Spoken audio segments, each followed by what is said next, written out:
Terima kasih Anda masih bersama kami dalam program podcast TV Show TV Muhammadiyah Ngobrol Sering Tanpa Boring. Cuma di sini tempatnya. Seperti yang tadi saya udah bilang, kalau di segmen 1 kita tadi ngebahas Pak Yudi gimana sih awal mulanya gitu sampai akhirnya bisa punya franchise 500 warteg di Jabodetabek dan di luar kota. Menariknya lagi ternyata warteg pertamanya tuh justru sempet mandek, sempet nggak jalan gitu. Tapi akhirnya bisa bangkit dan akhirnya bisa berkembang. Nah, yang jadi pertanyaan adalah gimana caranya akhirnya meyakinkan diri dari saat terpuruk sampai akhirnya bangkit lagi. Itu pasti ada prosesnya kan Pak untuk kita bikin lagi itu gimana Pak? Iya, intinya gini ya, kan ada orang bilang adalah kegagalan adalah sukses yang tertunda. Betul. Tapi kalau kegagalan bisa tetap kegagalan, andai kita tidak bisa belajar dari sebuah kegagalan itu sendiri. Jadi kan begitu aku gagal kan otomatis kita belajar kenapa kemarin gagal gitu kan. Dan alhamdulillah itu yang membuat aku tuh semangat dan ya sampai sekarang akhirnya kan berkembang sampai di franchise-kan gitu Mbak. Nah, kalau boleh dianalisa gitu pertama kali gagal itu lebih karena apa gitu?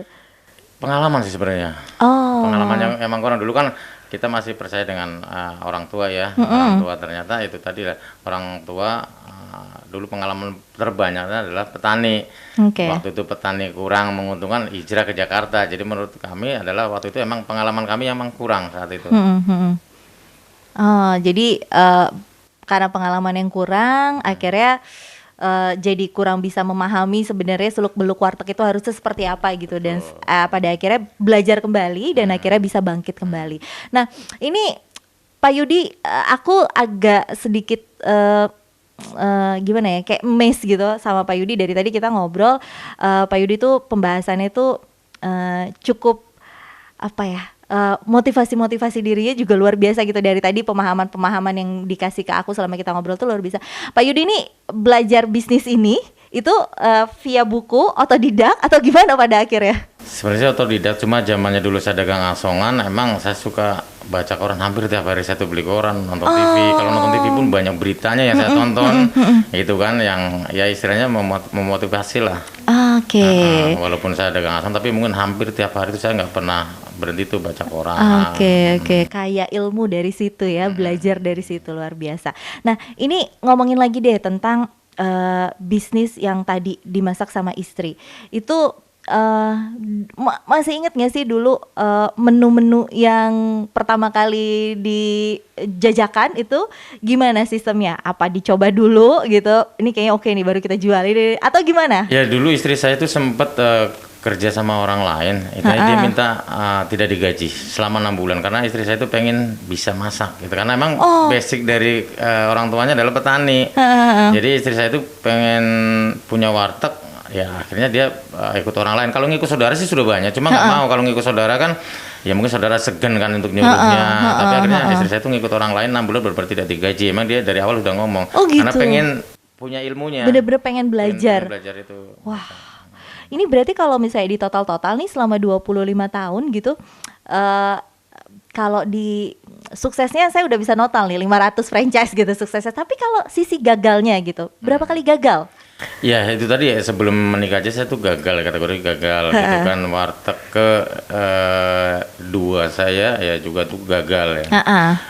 Yang mulai berhasilnya di brand. Sebenarnya kami punya sebelum Karisma itu kami punya warteg itu ada 2, JMM, warteg Akrobu, dan yang ketiga adalah warteg Karisma. Pas Karisma ini. Pas Karisma. Alhamdulillah itu.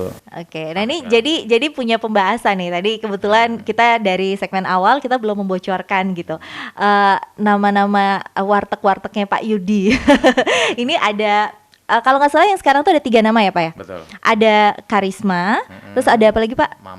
Mamoka, satu lagi Subsidi. Nah ini masing-masing nama itu juga punya masing-masing ciri khas. Betul ya Pak ya?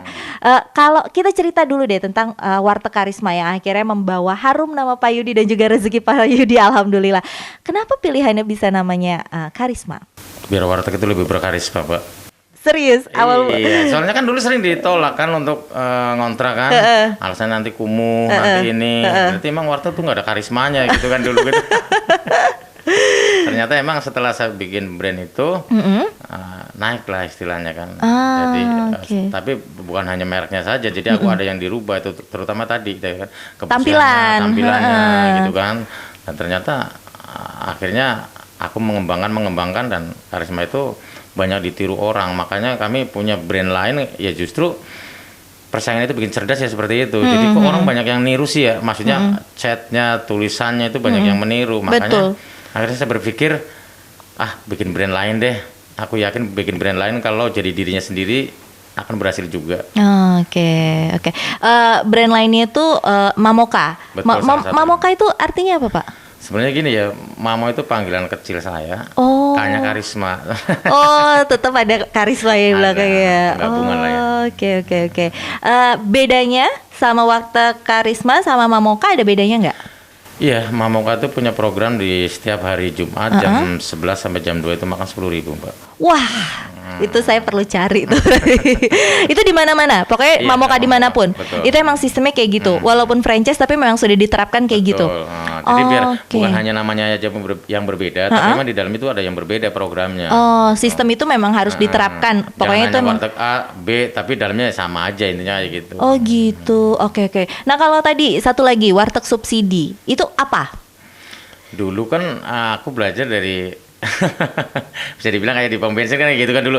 Kalau pengen murah ya berarti ya yang bersubsidi apa sih? Otomatis premium kan kayak gitu kan dulu.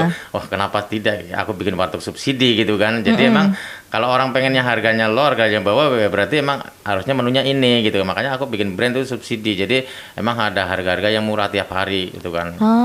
Menu-menu yang murah tuh ada. Oke, itu makanya yang orang lain istilahnya di tempat-tempat. Contoh ya, nasi telur sama es teh manis cuma 9.000. Wah, iya kan? Itu murah banget. Makanya kami menempatkan kayak brand subsidi itu lihat lokasi, maunya daerah banyak apa mahasiswa, kontrakan, ya kan, kampus. Ini kayaknya cocoknya brand ini gitu loh, karena banyak potongan tadi gitu kan. Iya, itu ya kan lumayan juga kan nasi telur sama es teh manis. Iya, banget. Itu kenyang, murah, meriah. Wah, itu idola para kaum kaum pecinta diskonan. Nah, ini ngomongin 3 brand yang sekarang ini ada gitu, Karisma, Mamoka sama subsidi. Di antara 3 brand ini yang paling banyak berada saat ini tetap Karisma atau tetap Karisma? Tetap Karisma. Oke. Ini berarti kalau boleh di total yang Karisma itu udah ada berapa banyak, Pak? Ya itu yang Karisma kisarannya 500. Kalau yang Mamoka sama subsidi kisarannya 200. Wah, jadi 700 tuh berarti sebenarnya. Dari tadi berarti kita franchise itu ngebahas baru Karisma aja tuh 500. Wah, ini dari berarti total kurang lebih ada 700 warteg, ada di mana-mana. Kalau punya Pak Yudi sendiri sampai dengan saat ini, itu ada berapa, Pak? Nggak banyak sih, tapi aku nggak ngitung. Nggak banyak tapi nggak ngitung tuh saya kebayang-bayangnya justru, Pak. Tapi maksudnya ini tersebarnya, nah saya ngomongin penyebaran gitu. Ini kalau boleh dibilang 700 warteg ada di Jabodetabek, pasti kan jaraknya juga lumayan deket-deket tuh ya Pak, kalau saya pikir-pikir gitu. Itu proses penyebarannya itu memang dipilihin sama timnya Pak Yudi, atau kalau misalnya kita ini mau franchise, kita yang nentuin sendiri wilayah atau gimana sih Pak? Ya kadang-kadang ada request aku pengen daerah timur, selatan ya kami mengikuti permintaan. Bagaimana nanti mau kan ada nih, di sana udah ada Karisma gimana Mas? Yang penting jaraknya itu aman, dalam arti kami ada jarak tuh kisaran 500 meter. Kalau dulu awal-awalnya jaraknya 1 kilo. Nah setelah kesininya kan nggak mungkin kan, Jakarta, Jabodetabek nggak mungkin melebar kan. Yang makin banyak adalah orangnya gitu kan. Jadi jarak itu lebih dekat lagi, kisarannya 500 meter dari cabang 1 yang kedua gitu kan. Jadi itu salah satu triknya ya. Nah nanti kita bakal ngebahas lagi deh gitu, proses pencarian lokasi itu benar-benar menentukan. Tapi seperti apa sih prosesnya? Jangan kemana-mana ya, tetap di Podcast TV Show TV Muhammadiyah, ngobrol sering tanpa boring, cuma di sini tempatnya.